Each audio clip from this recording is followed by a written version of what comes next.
This is the Conscious Planet Network with your host, myself, Gaianna Sophia. In these episodes, we'll be diving into inspirational stories of change, new technologies, and people really making a difference.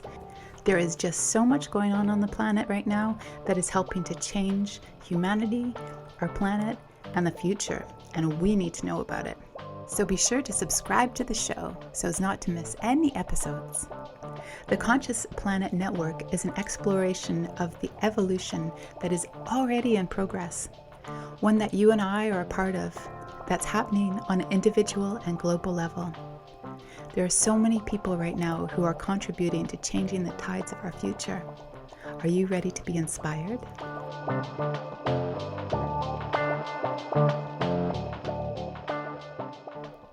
Hello and welcome back, everyone. Today I'm going to be interviewing Colin Crystal, who's a tiny home builder. But before we get to that, I want to tell you why we're interviewing him. Last month, if you remember, I took a road trip down to Arizona and I decided to convert a camper van into a tiny home, pretty much, a mini home.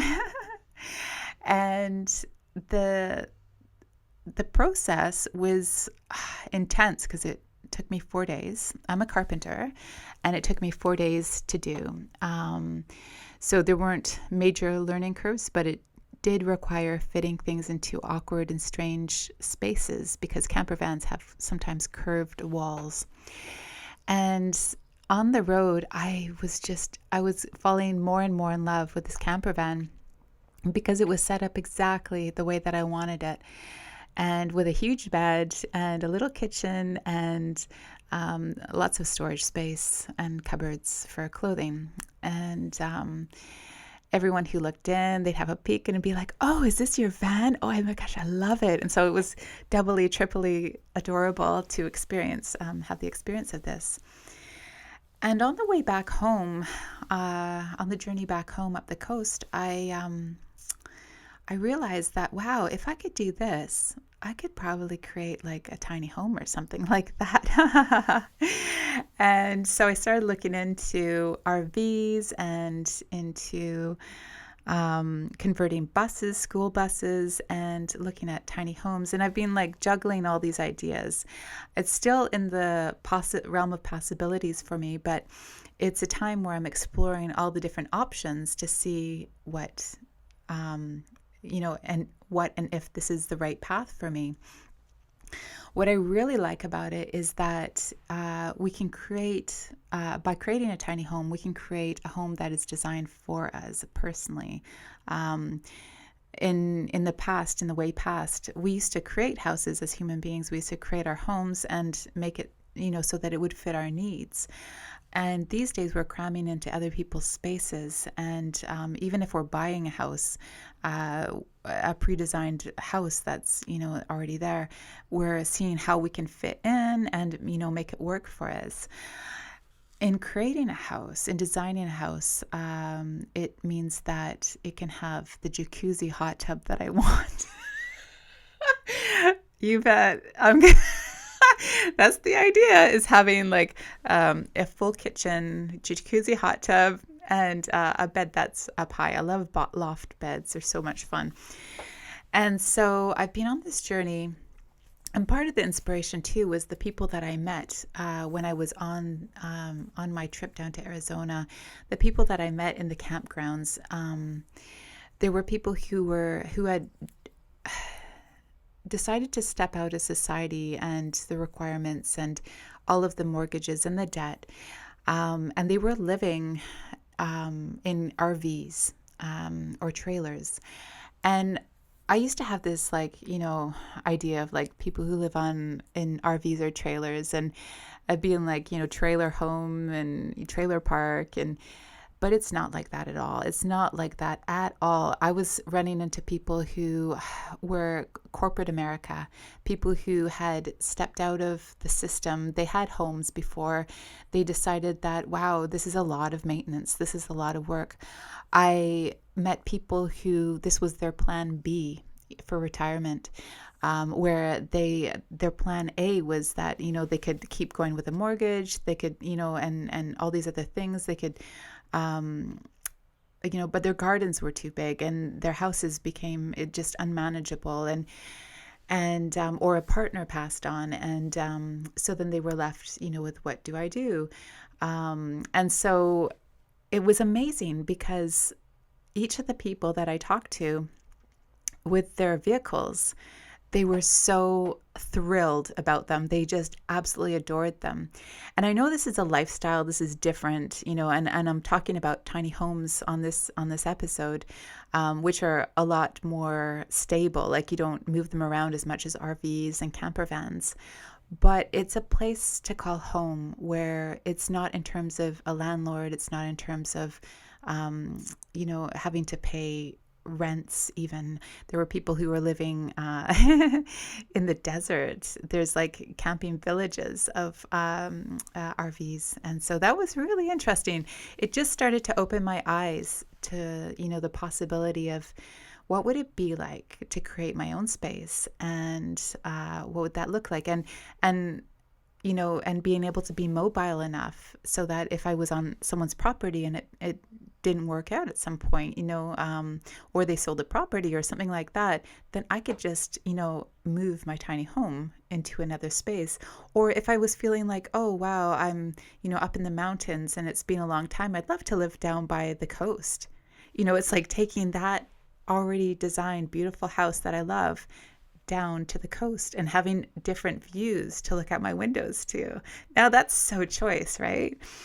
So that's why I've called in Colin too, and I thought it would be a really fun conversation for everybody, to join in and to listen to Colin and start, if this is something that you're curious about yourself, then you can start your own exploration process. And it takes time. So, if you are curious, I would suggest start now to seeing what type of tiny home, what types of, or, if it's a camper van or just whatever it is that you're being called to, start inquiring into it. So I'm excited. Let's go for it. Here's the interview. Yay! So I'm here with Colin Crystal, who's the owner and builder of Salt Spring Tiny Homes. Salt Spring Island Tiny Homes.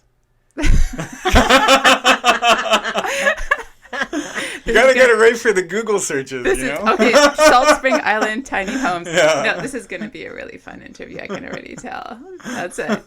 So I'm calling you in here, Colin, because there's such a huge there's such a huge tiny home movement that's going on, and you're just right in the thick of it. Yeah. People are coming to you and they're wanting you to build their houses. And I'm just wondering, what got you into building houses, tiny homes in the first place?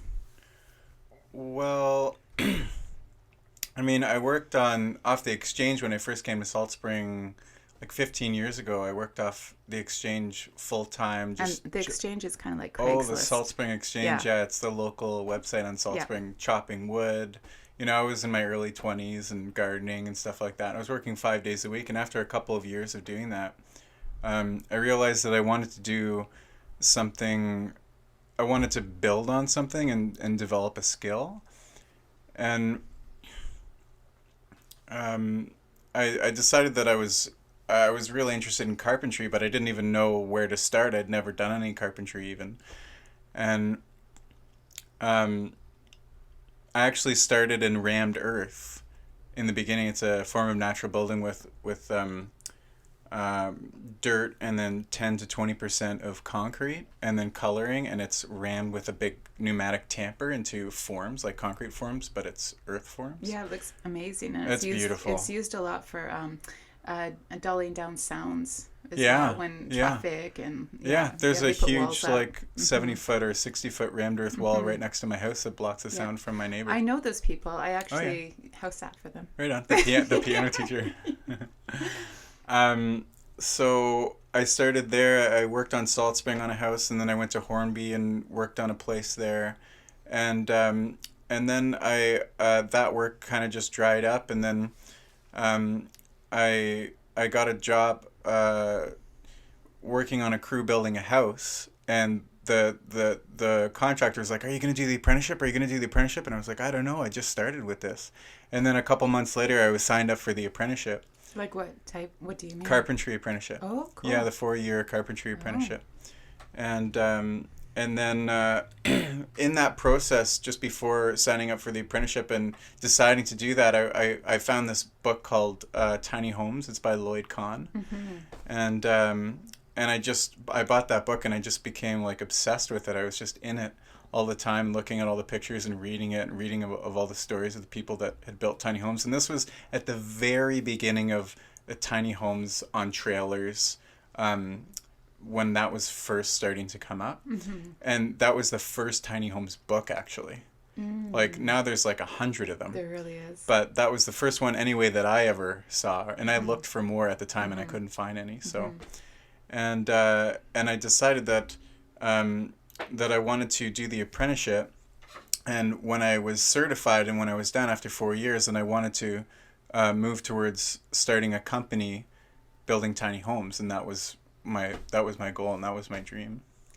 That's awesome. That is so cool. And when you were telling people about what you were wanting to do, what were their reactions? A lot of people, well, I mean, with anything, people discourage you. Yeah. And people pumped me up and built me up and encouraged me and stuff like that too. But, I mean, if you tell some people, you tell them anything and they're like, "Oh, that won't work."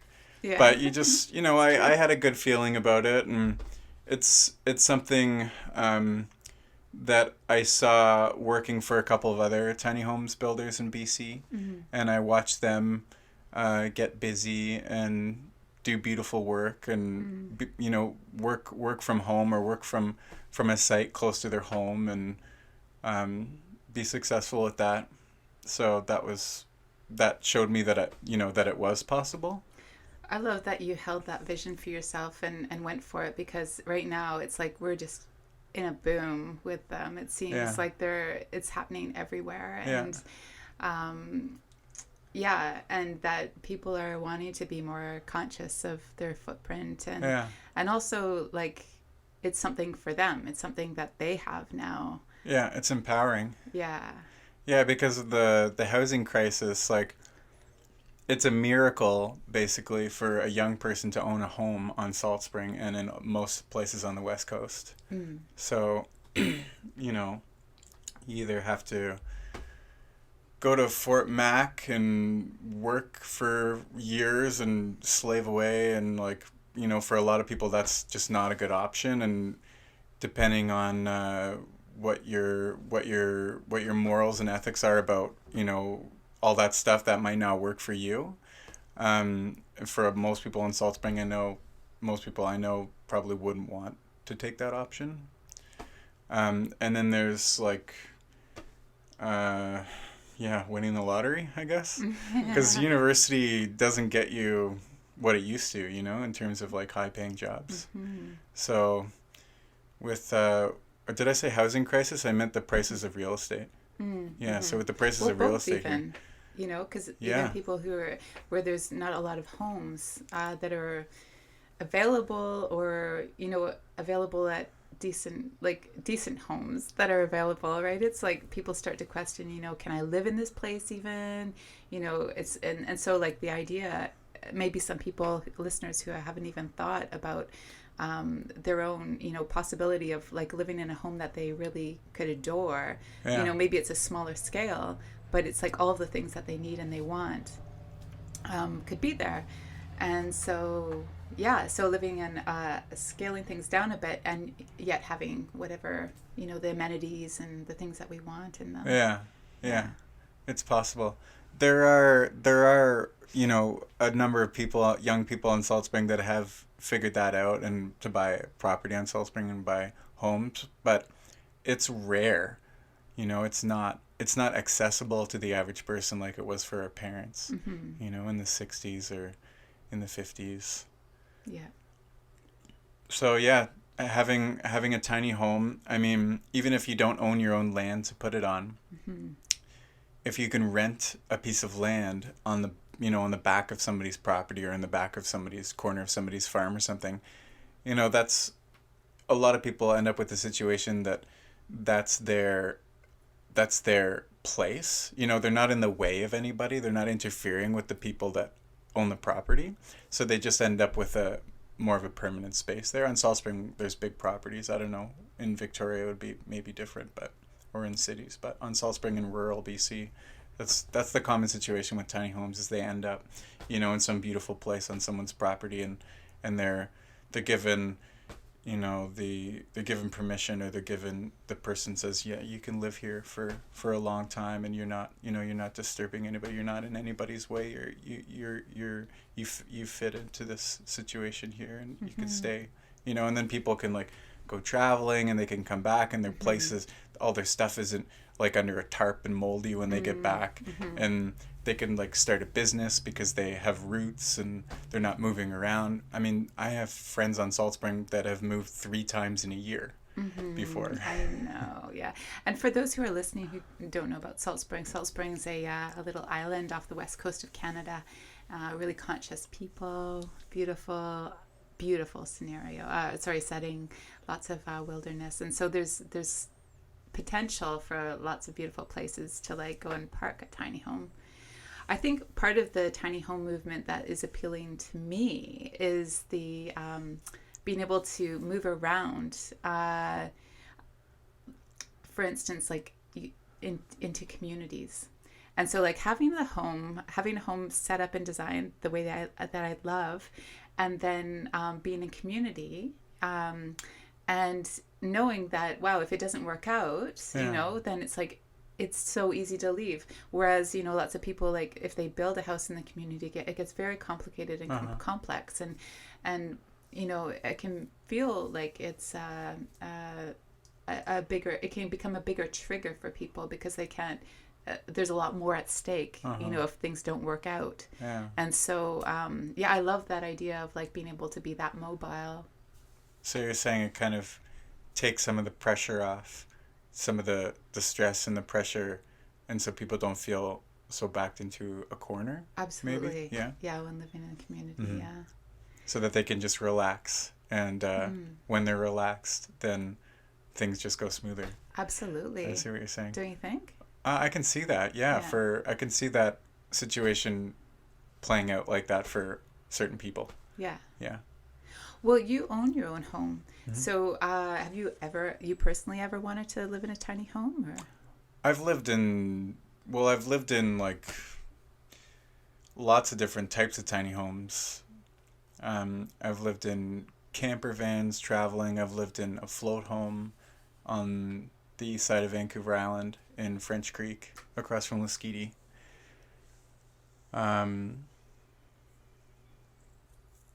Lived in cabins. Now I'm married and have 2 kids, and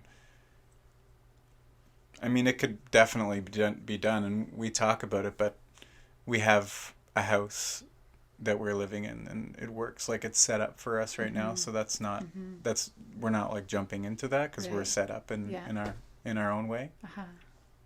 Yeah, that's cool. It's like whatever we need at different times. Yeah, for sure. Yeah, it makes me doubly curious about, like, so you're interested in creating tiny homes because it's like a unit for people and you see the need for it. Is there anything else that drives you to create tiny homes? Well, like the main thing that motivates me and inspires me to build tiny homes is that, I think I might have already said this maybe, but say it again. Sure, thanks. Do it. That young people in their 20s and 30s and 40s it's not accessible to own a home, and I believe that it's a human need, or that people will thrive even more, and one way that people can really thrive is or move towards thriving is by having a home and a place and setting in roots and becoming familiar with the nature around where they live, and which direction the wind blows and which direction the sun rises and which birds live in the area, and the sounds. Because when you live in a place long enough, you start to notice those things, and then you start to develop a connection to nature. And another thing about that that's a benefit of that is one more thing about that is that especially most people on Salt Spring, I think, are coming from cities. So to get back to that place of being connected with nature, I mean, even if you're from the countryside, that might not be a reality for you. That's just something that is part of our being a human being that we've just become disconnected with. So I think that having a home is really important to get back to being a human being. Like all animals, a lot of animals have a home, and the reason that they choose to do that is because that's natural for them. And I think that that's natural for us too. I mean, I don't want to speak for anybody specifically, but in general, I think for anybody who's inclined to do that and inspired or motivated to do that, then that's a natural thing. And I would go with that for me personally in that experience of realizing that and feeling that. And the other thing about that is when we're forced to move around and from place to place, then I'll say when we do stay in a place for a longer time, then we I think people in general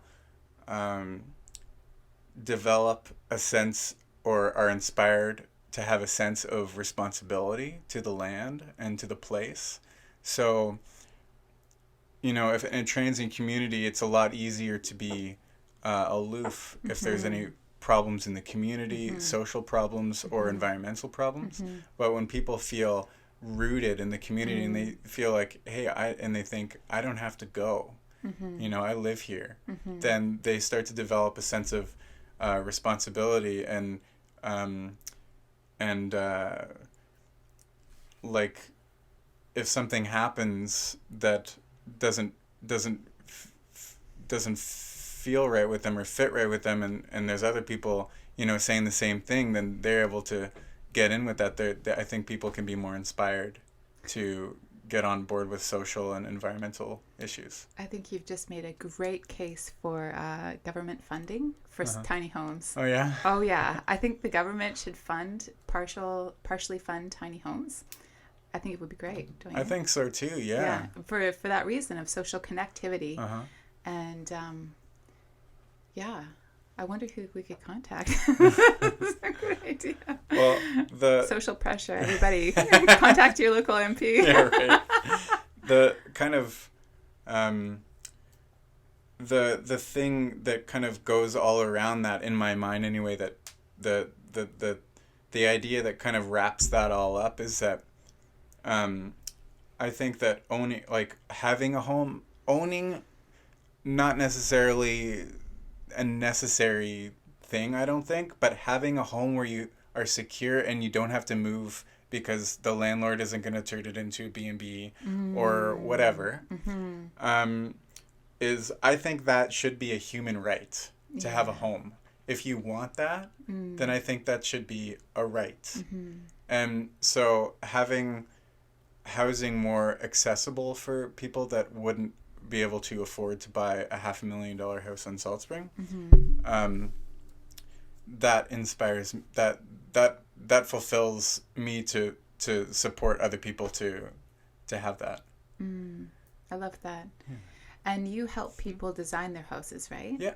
I've noticed that about tiny houses, and how it's very particular to each person. Oh yeah, for sure. Yeah. Can you talk about that? Well, the first, when I was done the apprenticeship, then I worked for contractors for a couple of years just to get on my feet as a journeyman carpenter and to really get some experience being a lead hand on sites and getting to know things 2 or 3 years.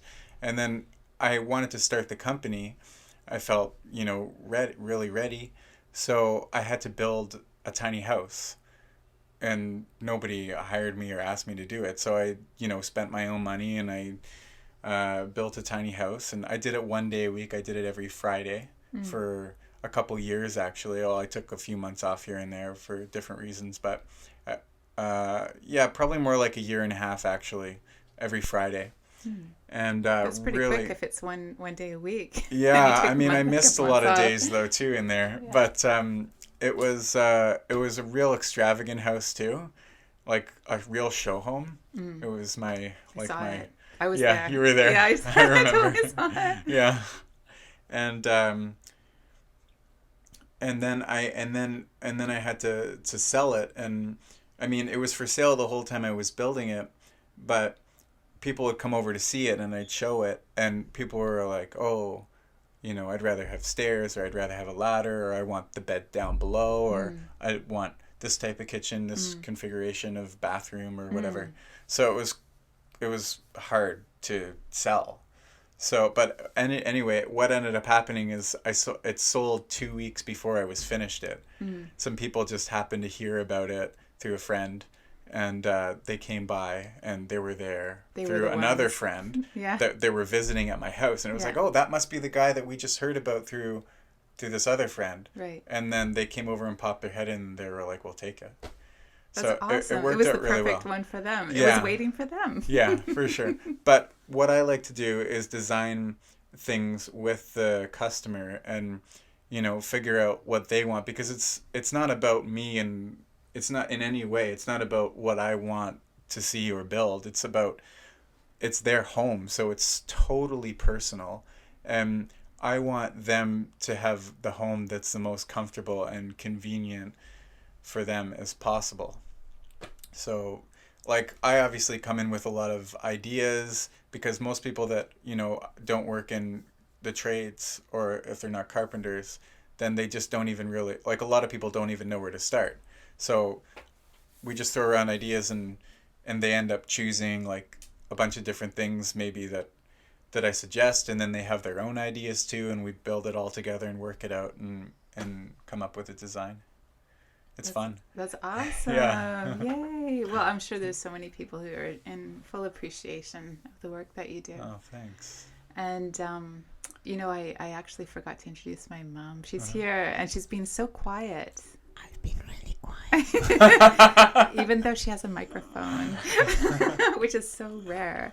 And I'm just dying to ask some questions. Okay, what do you got? Are you going to introduce me first? Oh, it's... what are we going to go with today? Is this Margot Moonshine? Let's go with that. Whoa! This is another Salt Spring name that she has. Oh, God. Go with it. Just don't question. First, can I just have a drink of that moonshine, because I'm just a little bit shy. Go. She was so not Good shy. sound effects. So, Colin, this is the first time I've ever heard of tiny houses, and how do you move them? How do you get them around? Or can they move from place to place? Are they on wheels, or? Yeah. Oh, they are on wheels? Yeah, I build them on flat deck trailers, heavy duty flat deck trailers. Oh, okay. Okay, so that makes sense. Okay, And then so they can be moved with a big pickup truck, or with a tow truck, depending on how big they are, and depending on what the customer wants to do to. What happens if you get a flat tire? Are they on tires? I hope you have BCA. Can fix my house. Is there electricity in this, or running water? Yeah. How does that work? So they can be off-grid or on-grid, and if they're on-grid, then they're just wired like a standard house. Oh, they're just wired, supposed to go closer to the microphone. They're just wired like a standard house, and then plumbed like a standard house.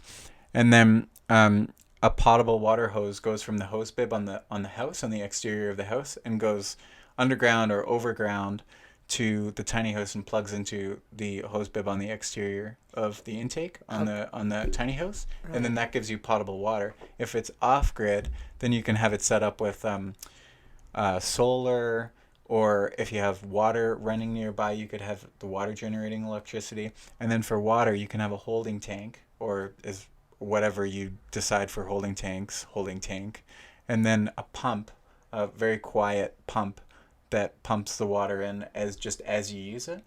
And then I always recommend that people go with on demand for hot water. I like that idea too. Yeah, even if it's on grid. It's like propane, right? It's propane. And it's just it just heats it as needed. It's good to have propane in a tiny house because basically the less electricity that you're drawing from a house, if you're hooked up to a house, the better it's the tiny house is going to do, the less breakers it's going to flip, and it's not going to get overloaded. The sub panel of the tiny house isn't going to get overloaded. Sweet. So if you have hot water on demand if you have hot water on an on-demand system, then you're using propane instead of electricity. And also heat can be propane. In my experience, it's better than wood, because wood in a small space is really hard to regulate the heat. And also it's very dusty with all the ash. Right. So with propane, there's just a thermostat on the wall, and you flick it on, and there's your fire. And you can also set it, to come on at 6:30 if you get on it up at 7 in the morning in the winter, and then you've got heat when you get out of bed. You've totally sold me on it. Yeah. I'm just like, because I'm researching this too, because Okay. I'm playing with the idea of making a tiny home. Okay, cool. Yeah. But Does that just answer your question, Margo? Yes, it does, Colin. Thank you very much. Oh, you're welcome. But just one more thing I wanted to ask you about solar panels. Yeah. So is that a request, I guess, of the person who's buying it Oh, for sure. to put solar panels Yeah. on? Yeah. Yeah, that would be part of their design. Yeah. Yeah. so Okay, thank whoever you. No problem. Yeah.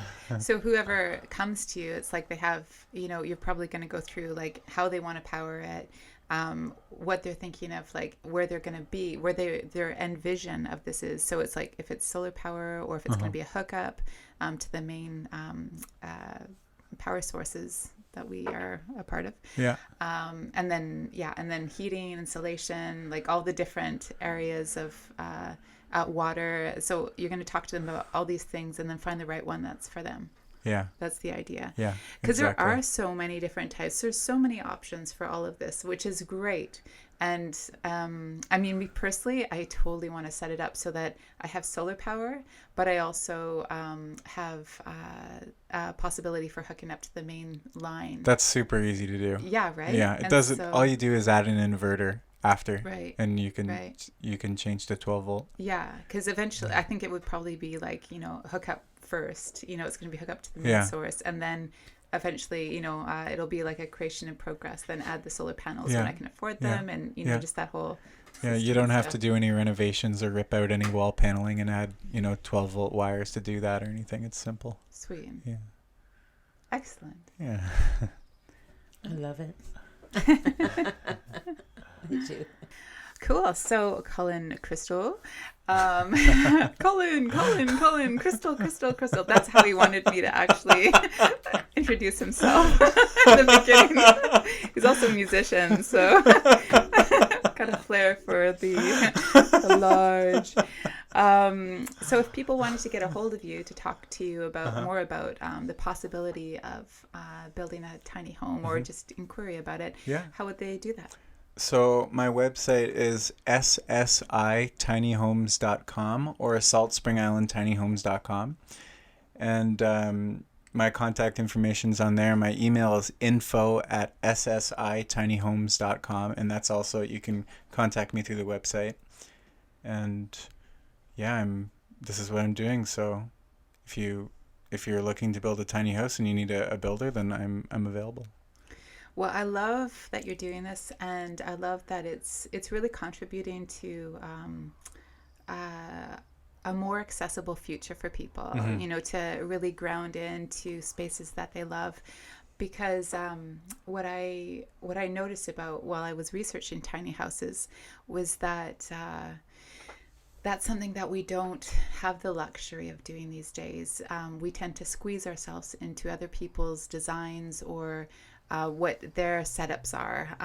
We choose the best one that's possible, but having the ability to actually create our own spaces used to be totally normal. That's what we used to do. We used to like make mud huts, and we'd build extra rooms, and we'd, just whatever the necessity is, or that was our space. That's what we created, and to feel like we've created something that, with all the specifications of what we really want, then it's like there's a level of our person who can just relax. Yeah. It's like you can just start relaxing into that space. Oh, one other question was, how big do you make them? How long? Well, they can come in lots of different sizes. Yeah. So width, 10 feet wide with a very simple moving permit. Okay. I like that it's 10 feet wide, because it's going to give so much more possibility. It does. Yeah. The one that you were in a couple years ago was 10 feet wide. Nice. Yeah. Yeah. It was really cute, by the way.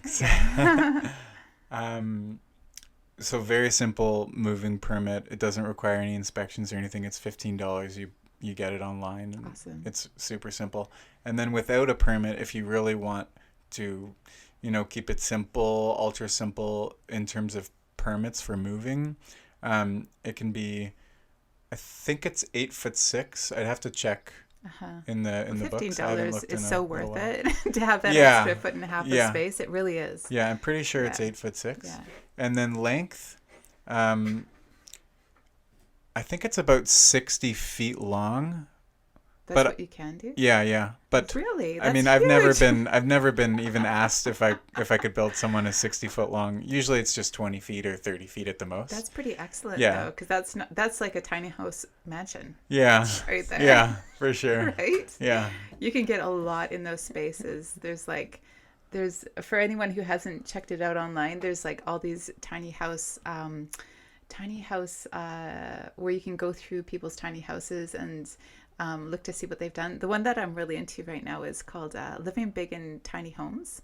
I don't know if you've ever seen it, Colin, but it's so inspiring. And most of those ones are like maybe 25 feet, 35 feet, somewhere in there. Okay. And so seeing that doubled would be like, whoa, that's huge. That's so much space. It'd be like a double lorry. Yeah. Like a double tractor trailer. Yeah. On windy roads, I don't know how. You might have to do two parts. It's just the limits, but I've never even seen a picture of a 60-foot long tiny house. Yeah. It's cool that you can go that big. Yeah, it is. It just means that the limits on length aren't that restrictive. Yeah, and that just means that it can travel. It can still. We're talking tiny houses that travel on a trailer. Yeah, and because there are also tiny houses that are just tiny houses in one spot and they don't move. Yeah, on a foundation. Yeah, and so this one is on a. Sorry, this is on a trailer. It's on a flat deck trailer. A flat deck, and so there's other types of trailers too, though, right? But this is particularly flat deck, or could it be on other types of trailers, 60 foot? Just curious if you know. Well, which other type of trailer? I don't know. Thinking? I really don't know. What about two trailers and a bendy bit in the middle? Oh. Well, you could have two separate houses on two separate trailers with the bendy bit in the middle. That's right. Yeah. It's like the buses. You could just convert the inside of a bus. Like, one of those Vancouver buses. Yeah, that would be really cool. Yeah. Well, awesome. Well, thank you so much for coming on the show, Colin. Yeah, you're welcome. Really thank you for having me. Yeah, cool. We'll catch you next. All right. Thanks, Gaianna. Thanks, everybody. Oh, my God. I hope this show inspires you to walk to the beat of your own drum. May the stories shared here today inspire us all to see a greater vision of what's possible for our collective future. Want to hear more of these shows? You can find this podcast, The Conscious Planet Network, on any podcast search engine, including iTunes or Podbean. Or listen live on your computer every Friday morning at 11 a.m. Pacific Standard Time by Googling islandsradio.com. You can find out more about me, Gaianna, at gaiannasophia.com. That's spelt GAIANNASOPHIA.com. if you know of a special someone who would love this program, then be sure to send it along to them. Thanks for listening to the Conscious Planet Network, broadcasting to you from the Gulf Island Community Radio. See you next time.